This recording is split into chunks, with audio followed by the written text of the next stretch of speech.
Funding for This Is Nashville comes from you, our listeners, and Music City Prep Clinic, Nashville-based provider for PrEP and offering comprehensive sexual health services in an environment designed to be safe, professional, and shame-free. Learn more at musiccityprep.org. I'm Khalil Ekolona, and this is Nashville. By now, you've probably seen campaign ads and signage from the 12 candidates who are vying to be the next mayor of our city. 12 people is a lot, but to put it in perspective, the city of Toronto, Canada has 100 people running for mayor. While our race isn't quite that packed, there are still a lot of issues that Nashvillians are deeply concerned about. And that's where you come in. Today, we're bringing you a special Citizens Nashville about the community panel to discuss the city's most pressing concerns and what it needs in a new leader. But first, 2 lawsuits have been filed in the state over the Fairgrounds Free Speedway. One by the Metro Legal Office, the other by 3 Metro Council members. The target of both lawsuits? A law that makes it easier to make renovations at the Speedway by requiring fewer votes for approval from the Metro Council. Here to explain what the lawsuits are about and the potential implications is Stephen Elliott, interim editor for the Nashville Post, who has been following the story. Stephen, great to see you again. Welcome back to the show. Thanks for having me. So there's 2 different lawsuits aimed at this new state law concerning the Speedway.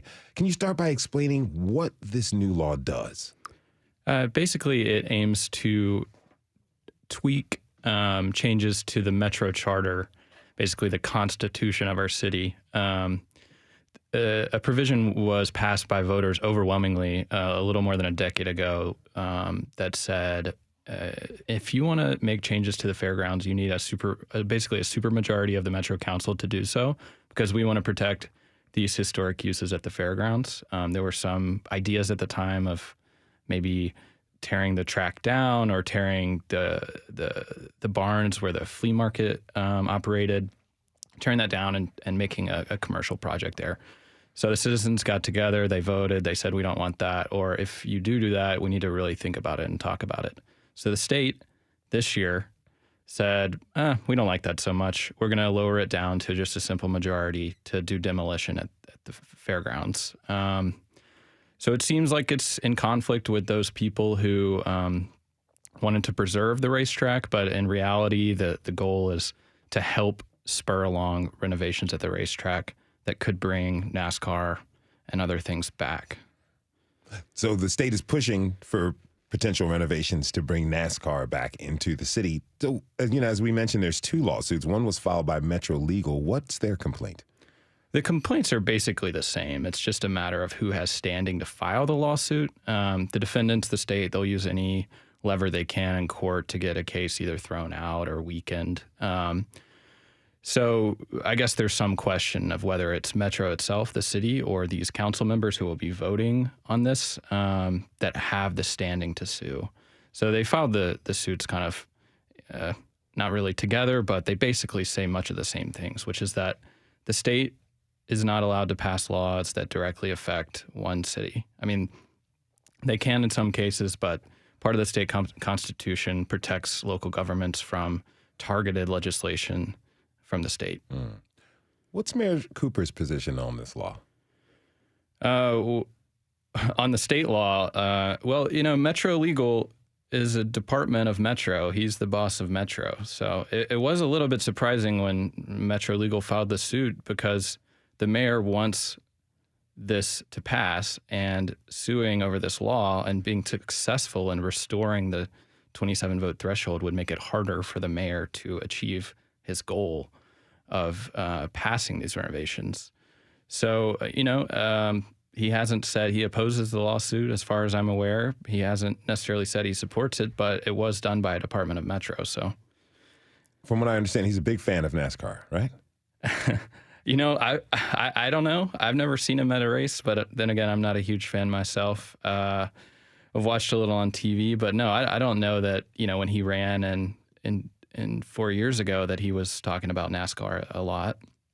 Now, this lawsuit is to protect the Metro government from state interference, essentially. How has the state responded to this? So far, it's been pretty limited, and one thing that I think will be interesting. They'll defend the law. I mean, the state's lawyers will defend it, and they'll and try to turn away this lawsuit. But and I'm not sure that this case is as much of a priority to them as some of the more high-profile ones that we've seen related to the Metro Council size or related to the drag ban that we saw over the weekend, that they're probably going to be appealing on that one. So, yeah, I'm sure they'll work on it, but I'm not sure it's as much of a priority. You know, we've talked about the Speedway on This Is Nashville, and you mentioned a decade ago the referendum that passed. It was also to ensure that there will always be racing at the Speedway. Does this new law interfere with that? I don't know. I think the supporters of the racetrack renovations would say the only way to ensure that racing continues as the charter says it should is by renovating and modernizing and attracting these big moneymaker races like NASCAR that track hasn't been able to host for many years. The only way for that track to survive financially and for racing to continue in any real way that these people think is a legitimate form would be to do the renovations. So in that sense, it might help racing continue. Now, what challenges would renovations to the Speedway bring to the city? Well, the races that go on there now, they cause traffic, they cause noise. I think if you talk to people who live in that immediate area, they'll tell you about the noise. But that track's been there for 100 years or so. So there's always been some element of that. I think bringing NASCAR, that's just several rungs above the races, for the most part, that have been hosted there for the past few decades, in terms of crowds, in terms of support personnel and infrastructure that will be needed. I think that would be the most immediate effect is it's just sort of on those weekends when NASCAR is hosted, how big of a disruption it is for that area. What's the timeline for these lawsuits? And give me your sense of why that's important. So with the Metro Council lawsuit from a few months ago, there was a deadline basically for the court and for the parties where this had to be decided really quickly because there was an election coming up and we had to know how many people we were voting for and what districts they would be in. This one, there's not really a deadline like that. So I'm not sure that the lawsuit will proceed as quickly. And with that said, the mayor's term is up in a few months. He's been the one who's been pushing this. There's sort of not a ton of support that I've seen on council. There's some support, but the district council member, for instance, who represents that area, doesn't support it. He's one of the people suing over the law. And the council can't vote on this financing plan that the mayor has proposed until after they get done with the budget. So by the time they get done with the budget, we're going to be in the heat of our election season. The mayor's term is going to be very quickly running out. And I'm not sure there's going to be a ton of appetite to rapidly pass something like this, especially after they already passed the even larger deal with the Titans. What are you keeping an eye out for as this story develops? And also, let me ask you, do you see this potentially becoming a campaign issue for the mayoral election? Yeah, I'm glad you have the panel coming up next because it hasn't really been a big issue in the mayor's race yet. But I do think that if we get to late July, that race is heating up. People are early voting. And this plan is before council. I think it will be a wedge issue for sure. And at that late season in a campaign, people can say we'll get a lot more strong opinions as they try to distance themselves from the other candidates. So, yeah, I think if we get to July and they're considering this on the Metro Council, it'll definitely become a big thing in the mayor's race. Stephen Elliott is interim editor of the Nashville Post. You can find the link to his story on this episode's web post at thisisnashville.org. Stephen, thanks for being here and thank you for your reporting. Yeah, see you around. We have to take a short break. When we come back, we'll invite a community panel to talk about what Nashvillians want from our next mayor. There's still time to get your questions in, so tweet us at This Is Nashville. We'll be right back.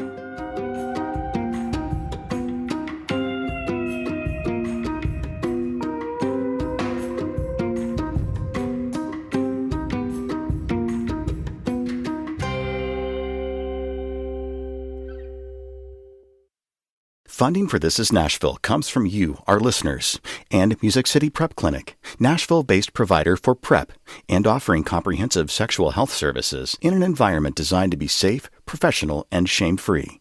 Learn more at musiccityprep.org. I'm Khalil Colonna, and this is Citizen Nashville.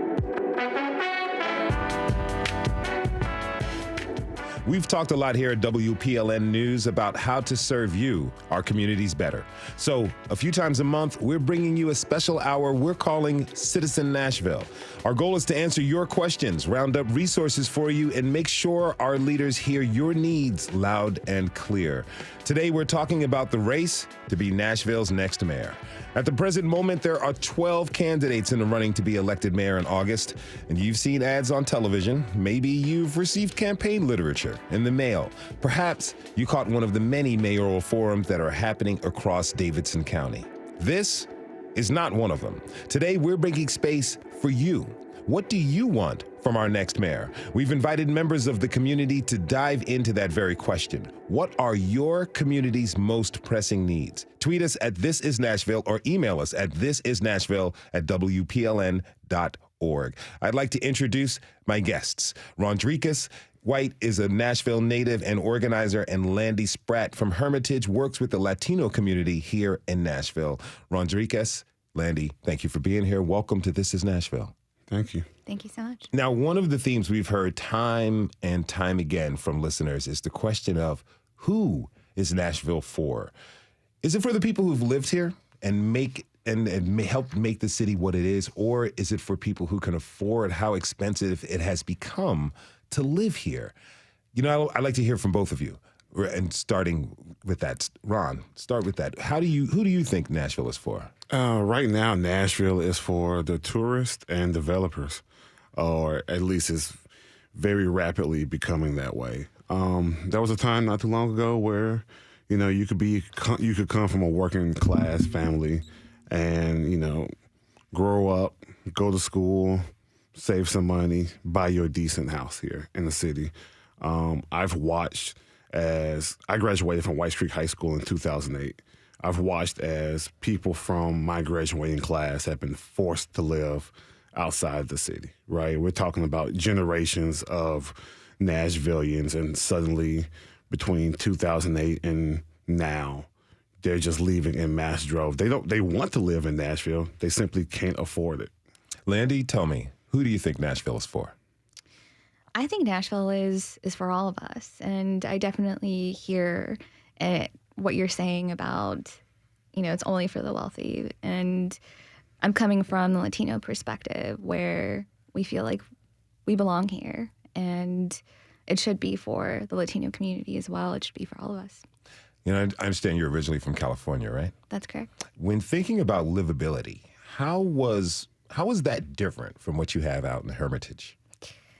It's definitely, Hermitage is changing. I think Nashville, of course, is changing. And I feel like Hermitage is still kind of stuck in maybe the past where we really need the city to change and grow with the community. We need sidewalks. We need a larger community center. What do you want to hear from the candidates about what they would do to kind of solve that? I want, first of all, the candidates to actually live within city center, right? I want their kids to go to MNPS schools. I want them to shop at our grocery stores. I want them to see the everyday struggles that we have. I want them to be stuck in traffic like we are. And I want them to see that first so that they could relate to all of us on that level. Now, Ron, you said the people you knew and grew up with are no longer can afford to live here. Yeah. Where are they going? They're going to either right outside well, let me explain. One, I'm from Nashville proper, right? So either they're moving into like Antioch as like a last resort to stay in the county, or they're moving into Laverne, Smyrna, Murfreesboro, or going to Clarksville. Some of them are just leaving Middle Tennessee altogether and heading elsewhere. Now, you know, part of livability is having an effective and efficient transportation. Absolutely. And that's another theme that we've heard a lot about. Tell me, Ron, what are you hearing in your community when it comes to transportation issues in the city? We need public transportation, like true investment in the infrastructure of our city. 10, 15 years ago, it was nothing to get from point A to point B. We were a 15, 20-minute city, right? Now, I live out east. If I want to get downtown, depending on the time of day, it may actually take me 15 minutes, right? Yeah, so, I mean, if we can just find a way to invest in our infrastructure, make sure that our buses are running at a better rate, right? More often, more bus routes themselves instead of continuously cutting off services. And also, it's time to get into rail. I mean, look at other major countries across this, look at other places, major cities in other countries. You know, a lot of them have rail or tram or some form of electric transportation. And we don't have that. We're years behind. We had the opportunity. It turned down. And I remember a certain council person telling me, because I hadn't decided if I was going to vote for the... You're talking about the referendum, transportation referendum of 2018. Yeah. I hadn't decided if I was going to vote for it or not. And after talking to one of the council people, they told me, if we don't do this now in 5 years, it will be too late. And here we are 5 years later.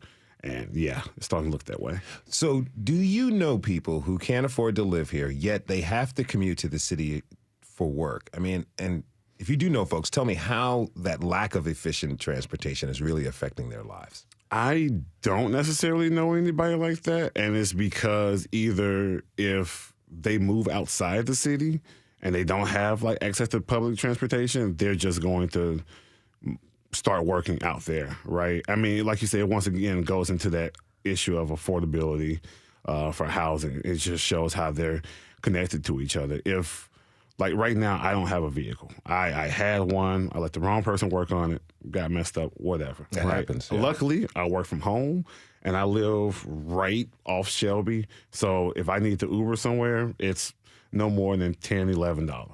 What about taking the bus? Once again, the transportation system is, I mean, I live a 5 to 10 minute drive from here. If I would have took the bus, it probably would have taken me over an hour and a half, like over an hour maybe, just to get here. So like it just doesn't work. It's not efficient for people's time. Now, Landy, I hear from friends and family all over the country about the rising costs of living. So, you know, Nashville it's not necessarily unique in having, you know, its residents under economic pressure. But what do you want to hear from mayoral candidates about how they would tackle that problem? Yeah, definitely. I want to touch a little bit about what Ron mentioned with the public transportation. I serve the Latino community, and we definitely need support with public transportation. A lot of our community doesn't have a driver's license. There is no current law that will allow us to obtain a driver's license. So we are forced to use whatever little public transportation that there currently is. So definitely it's something that we need the mayor to focus on. And that's how they can serve us. We came to this country to work and to thrive. And we can't do that with this current infrastructure. That you said it's something that the mayor can work on. What about, I mean, I know this episode is talking about mayors, but also city council representatives. There's an election for them too. It's true. But from currently, I mean, we only have one Latina that is currently serving on council, and they're trying to shrink council, and we need representation. What have you heard from people in your community about some of their needs when it comes to affordability, rising costs of living, and livability in their communities? One of the biggest things is having support for those that are currently renting homes. There's a lot of the times where we don't have even the courage to call the police if we're evicted unfairly, where they'll say, hey, we'll call ICE if you report the fact that we're not going to give you the deposit back for your rental, where this home isn't really livable, but you're going to deal with it because we're going to call ICE. We need a mayor that will stand with the Latino and immigrant community. I was lucky enough to be part of yesterday's Immigrant and Refugee Forum. at Plaza Mariachi. And one of the questions that was asked was, how much are you willing to put into your budget to support with legal counsel for these immigrant and refugees that are coming? And there was a candidate that said, oh, I can't promise a dollar amount. I might not even be able to do that.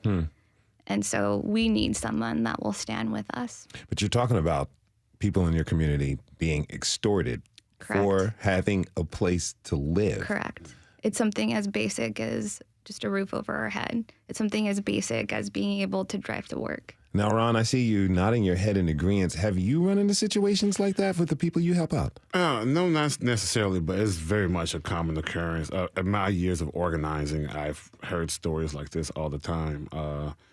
People dealing with wage theft and just not being able, from wage theft to, housing issues we saw with off Dickinson Pike, the trailer park on Dickinson Pike last year. We saw it in River Chase. I mean, it's just a common theme between both of our communities, honestly.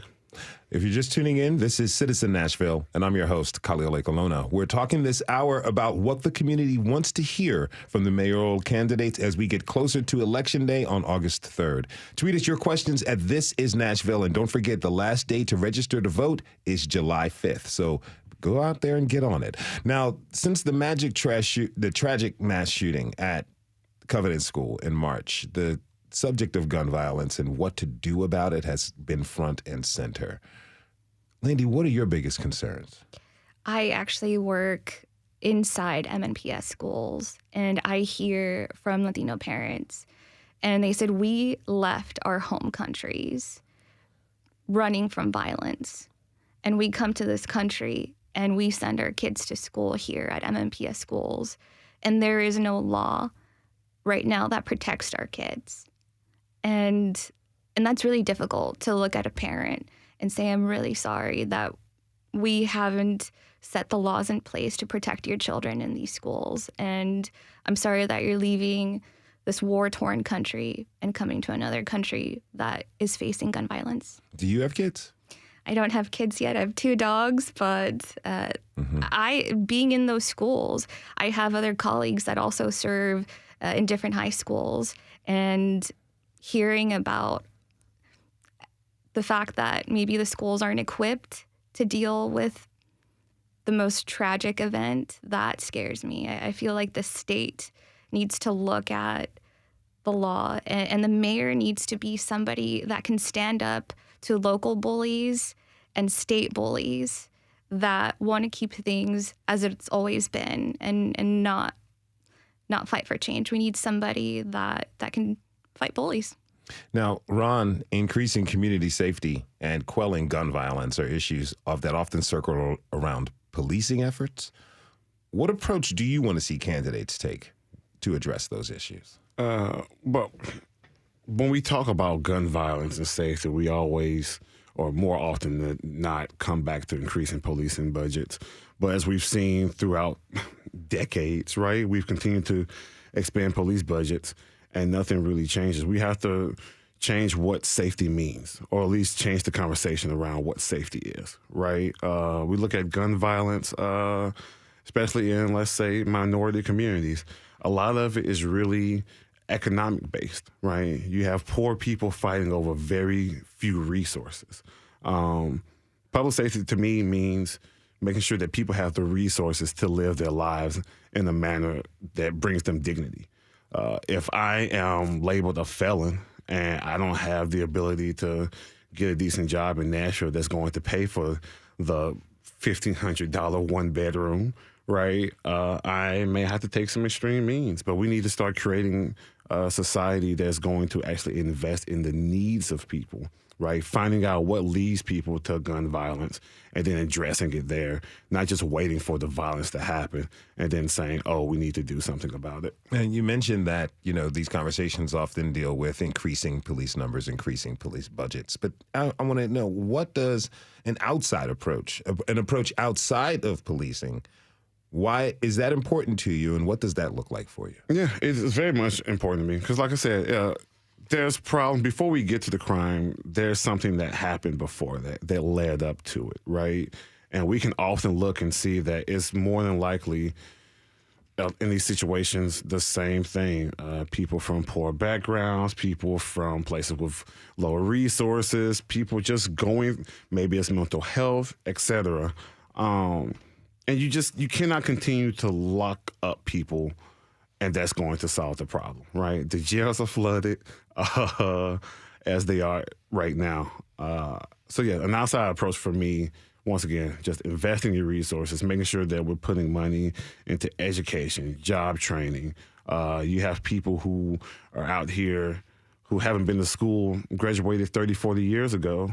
And 10, 15 years ago in Nashville, they were all right. But now because the, rise in property taxes or, just the cost of living, they're now behind. Finding a way to invest in these people and making sure that they get the education that they need so that they can advance.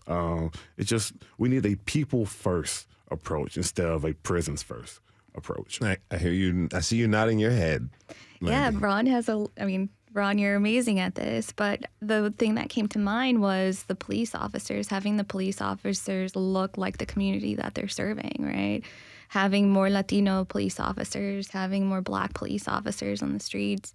One thing that comes to mind is my husband actually works at the local hospital, and I'd love to see more Latino health providers and Black health providers where when you're coming in and you're sick, your child is sick, you don't know the language, right? Having that language justice inside the hospitals and all over through the city, right? Where you know that you're going to speak to a doctor that speaks your language, right? Instead of us losing healthcare providers because of the changing laws with women's reproductive health, right? That's something that we touched on yesterday at the mayoral forum. It seems like you're talking about resources for everyone, but specifically in this case, immigrant families. So how would you like to see those resources increase for immigrant families across Nashville? Right. So definitely having the support of having more Latino doctors, right? Having that come in. Definitely public transportation. But the city has Latino-owned businesses, right, that I believe should be showcased by the mayor, right? The city isn't just fancy bars downtown or these huge hotels downtown. No, the community, the culture, the real changing culture of Nashville, it's Black and Latino-owned communities, right? These businesses, these restaurants. How about we showcase that and show, the tourists what the new Nashville is? I want to hear from both of you about the need for the next mayor to be present in the communities around town. Ron, how do you want the next mayor to interact with the community? As you said, to be there, to show up. Not just being a mayor who shows up when there's a new development in the city, but when there's something major, whether it be, someone got killed. I've seen mayors in other cities who stop everything when they find out there's been a big murder in the city. Hey, let's go find out what's going on. Whether that be just coming out and hooping with the kids or knocking on doors, right? Every now and then, talking to the community, seeing what's actually going on. I'm not going to talk about every mayor, but we have had some mayors who are behind the desk all day, right? And in order to interact with that mayor, you have to come to them. They won't come to you. I need mayors who understand that their job is to serve the city and serve the people. And you can only serve the people by actually being with the people, talking to the people, and understanding the needs of the people. What would be the benefits of that? How do you think the community would respond to a mayor that gets out there and is amongst the people while they're doing the job, not just asking them to put them in place to have the job? I think there's a level of trust that you develop, right? And most importantly, accountability. Because if you're coming to me and if I see you in the neighborhood, then you have to move differently, right? Because you have to, quote unquote, come home. That's something I've always learned as an organizer, is that whatever I do in the streets or wherever I go, I always have to come home at some point, right? And be amongst the people. So even if you are the mayor for the next 4 years or 8 years, at some point your term ends and you have to come back home and be held accountable for the things you've done. And so I think having a mayor who's out there helps with that. Landy, can you briefly describe for me your ideal candidate? My ideal candidate would be bilingual. I know it sounds almost like a pipe dream, right? What do you mean having the mayor speak Spanish? I think Spanish is the largely spoken language besides English. And I feel like in order to connect with people, to connect with the Latino community, you should speak their language. I feel like that should be one of the top job requirements. How are you going to serve a huge sector of the community if you can't even speak their language, right? I don't think it's too much to ask, and I would love to see that be a requirement of every single candidate. What type of presence do you want the next mayor to have in the city? I want them to, just like Ron, to be in the community, to be there at the community centers, not just for show, not just for a photo op. You see that a lot right now in their race for mayor. They want the photo ops. They want to be pictured with the community. I want them to go to the schools too, to go into the schools to see, the safety. Do they actually feel safe in that school? And if they don't feel safe in that school, would they want those kids, local kids, to attend that school?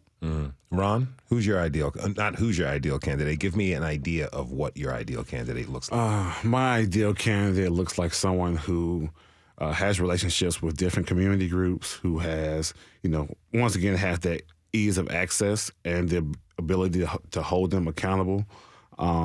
It's someone who has leadership, and by leadership, I mean leadership means that sometimes you're going to have to do the thing that isn't the most popular, but for a fact will help the most people in the long run, right? That could be, we're going to have different public transportation, right? Everyone might not use it, but the less people the more people who are using it, the less people who are on the roads, right? It could be doing something with affordable housing and going ahead and building the housing ourselves. I just want somebody who is going to do the hard work, be a leader, and really help the working class people of our city, the poor and working class people of our city.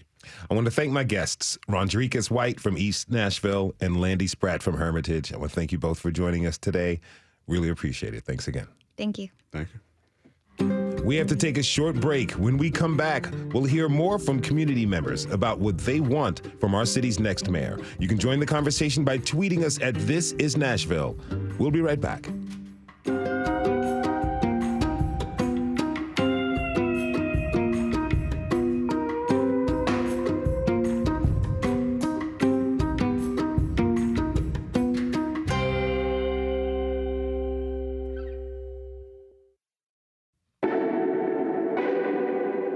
I'm Khalil Ekalona, and this is Citizen Nashville.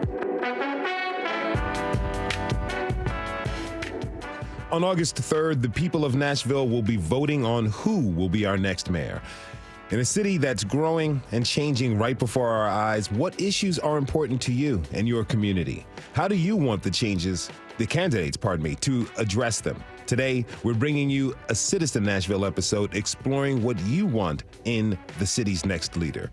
I'd like to introduce my next guests. Denise Bahil is a climate activist and mom from Forest Hills, and Maxine Spencer is a community organizer and trans rights advocate from Nashville. Maxine, Denise, thanks for being here. Welcome to the show. Thank you for having us. Thanks for having us. Yeah. Okay, so Maxine, we talked in the previous segment about affordable housing, and it's the issue that a lot of people are concerned about right now. What are your biggest concerns? My biggest concern, I think, is the same as everyone else, and it's the price of rent going up. While we have all these new developments being built in the city. I mean, I think one reason why people are so upset by the Titans deal, if you actually are in tune with the people, is because you have this whole other stadium that's going to be built with public dollars, and it's going to drive up the price of rent in the entire city. Once you start making such a major development like that, there's no other outcome other than it's going to drive more people out. And yet we have city leaders saying that, we want to, this is the best place to live, this is one of the greatest cities ever. Meanwhile, the people whose labor are making the city what it is are being forced out on a continuous basis year after year because people can't afford to live in the city. Something any listener knows, I always say that the rent is too damn high on the show. I'm going to bring this question back that we asked our panelists in the previous segment. So who do you think Nashville is for? Well, I would say I would like Nashville to be for the people that live here, for the communities that have grown here, that have moved here, that want to call this place truly home. That's what I want to say. But what I think who Nashville is for the rich. Nashville is for folks that want to have a Southern playground, that want to have a Southern playground right here in the middle of Tennessee. And that's who Nashville is for. You can see it in the way we prioritize different events. Thinking, again, all the constant talk I feel like we hear about tourism, the Taylor Swift concert. The city was flooded with people. We had all these events always, you could just look everywhere and see something else going on. We're just a bustling, vibrant city. And yet at the same time, all the people who live here, who live in this area, that are doing the work to make that happen are scrounging and fighting just to stay alive. So this is just a playground for the rich. Denise, I like to, how do you respond to I agree Maxine's 100%. comments? And I think all you have to do is look at the real estate prices to confirm that. Now, you're a climate activist. Tell me, how does that correlate, and what does that have to do with affordable housing here in the city?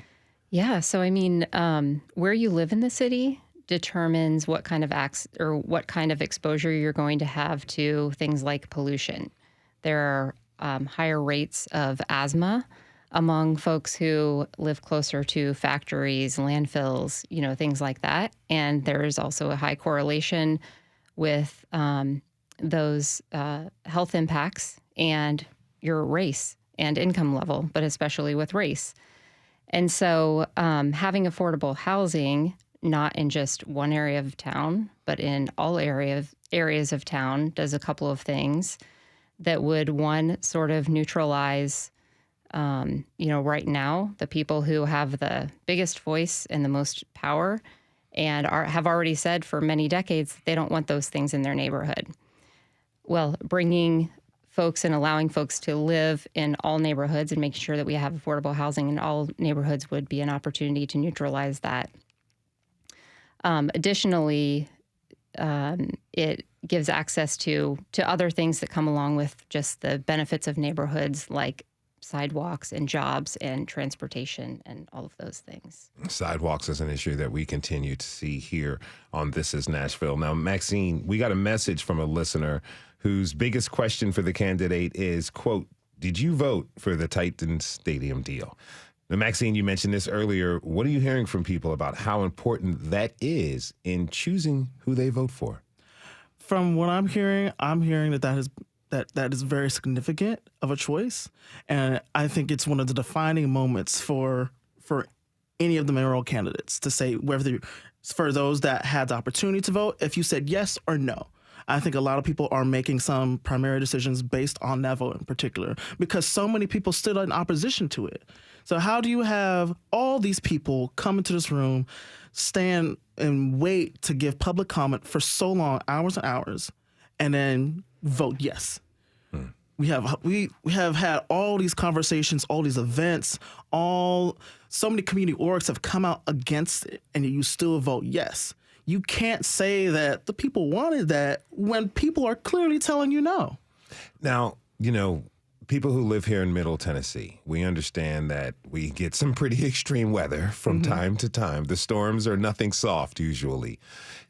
That's an increasing concern for a lot of people is climate change. Denise, tell me, what concerns do you have about the city's approach to climate change? I think that, right now there's a lot of focus on green buildings and reducing energy usage and planting trees. And those things are all good. But until we act as people who care about each other as a community, we are never going to overcome the issues that are facing us with climate change. Because that's what is at the core of it, is that we lack a sense of understanding of who our neighbors are, the human neighbors and also the non-human neighbors, like the trees and the microorganisms and all of those things. Until we truly act as neighbors with the people and other neighbors that we have in this city, we are, we'll never make the right decisions. You mentioned earlier about the fact that there's certain parts of town where things are happening, So would you like to see kind of a concerted effort to address climate change and, in a sense, help affordable housing happen throughout the entire city, not just specific neighborhoods that at the moment can afford that? Yeah, absolutely. And one of the ideas that's out there is called the 15-minute city. It's the idea that everyone would be able to walk to school, would be able to get to school, their job, and grocery store, all of their basic needs within 15 minutes by walking, by bicycling, or by taking public transportation. And I think if we just took that one idea and had that as central to how we approach all of our neighborhoods, that would has the potential to make tremendous improvement in a lot of the neighborhoods. The 15-minute city idea sounds like what Rondriquez, our former prior guest, was talking about. It back in the day, the old Nashville, you could get the places in 15 minutes. Now, not so much. But Maxine, tell me, what potential solutions would you like to see the next mayor take to address housing and climate issues? Ooh.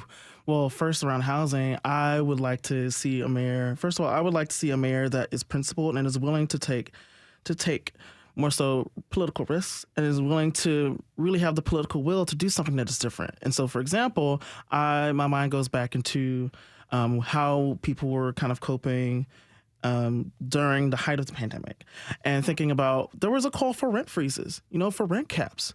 And I've been thinking for a while that, it would be great if communities could also have their own structured, community-driven solutions to cap and enforce say what the market rate rent should be for their communities. For different parts of town, that they should be able to say what is going on, and that a mayor should be able to kind of give voice and give power to that, and say that if that's what the people want, that's what this community wants, then that's what they should move forward with doing. We talked a lot about transportation in the previous segment. Denise, is there an approach to transportation that the city hasn't considered that you think could help? I think there are lots of approaches that they haven't considered. Forgive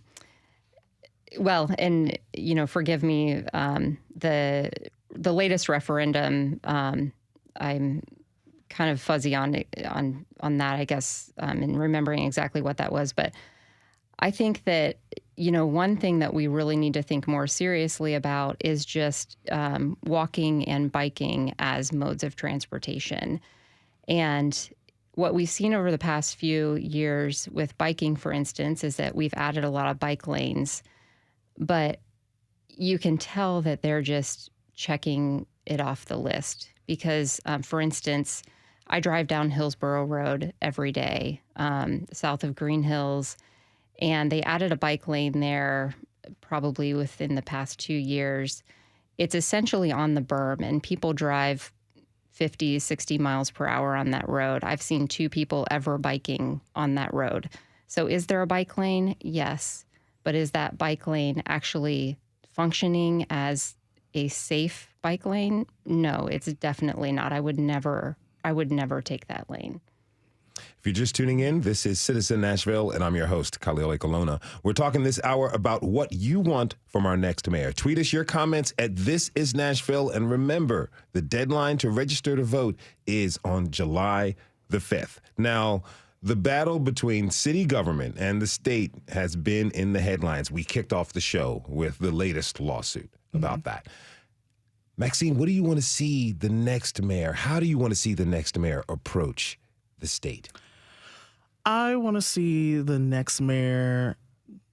I want to see a mayor that can kind of hold what feels like a kind of contradictory position. I want a mayor, and one in which that you could still be diplomatic and could still open and have these try to have these nice relations, but also still remain principled and start out from a principled stance and maintain that. So, for example, if a mayor comes up with some really creative new ordinance, for example, that addresses issues around housing, or around developments, that and feels afraid that there might be some pushback from the state, to kind of stand a little bit firmer on that. I think that for where we are, yes, that there are definitely, it's rowing up a waterfall for sure. But I think we as a people are worth it, worth trying to go up that waterfall. And I think if we continuously force ourselves to kind of capitulate when we see the waterfall before we even start, then we don't really get anywhere, and we just kind of get into worse position. Well, tell me, where would you have liked to have seen previous mayors step up in that regard? Well, I'm thinking back to if we're thinking about just right off the top of my head around some of the anti-trans laws, I would like to have seen this current administration stand out on a very, very firm stance, really affirming the validity, the sanctity, and humanity of trans people throughout every stage of life, throughout every stage of being, and to have started their own sort of internal campaign, really focusing on what sort of issues that they could start championing within the community and trying to be led by the community, and not really make any sort of photo ops or photo opportunities until they have a strong commitment. It's I know I want to commit to this, that the community approves of this, that I commit to this. This is the state is attacking part of our community, part of my constituents, and I'm not going to stand for it. And so I'm going to remain principled on the stance, and I'm going to follow the community lead and going to stick to this. Now, Denise, real quick, I want to get your thoughts on that. Do you think that what Maxine says about mayors capitulating a little bit to the state, do you think that sets a dangerous precedent for what future mayors are going to be able to do in relation to the state? Yes and no. I mean, obviously, it does set a precedent.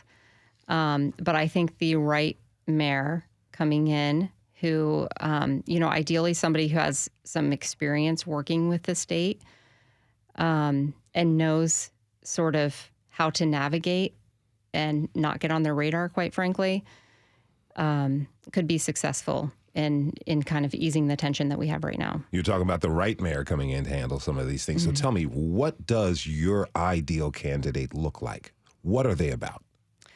So my ideal candidate is somebody who is coming in and genuinely has a heart for the people of Nashville, for all the people of Nashville. Somebody who is not, using the mayor's office as a stepping stone to another position, or doing it for their own glory in any way. Somebody who wants to get out into the community and truly sit with people and listen to their voices and understand what issues they're facing, not just looking at the data, And then, of course, somebody who cares about climate justice. I think we've had a lot of mayors we've had several mayors who have talked about climate justice and climate change and have made small steps, but not the kind of very accelerated, bold changes that we need to happen in order to save us and our city and give us a future. Mm-hmm. Maxine, what about your ideal candidate? I think the first word I'm going to say is, I've said it a couple times, principled. Mm-hmm. And I want a mayor that is principled, that is willing to fight need be on the basis of what they understand what the people truly want, not on political calculations of what we can say the people want, but hearing directly from people, from all the different groups, from all the different communities that occupy this area, that this is what people are wanting, and that you're going to stand for it, and you're going to maintain it as much as possible. Another example for the question you asked earlier, I was thinking back to the COB.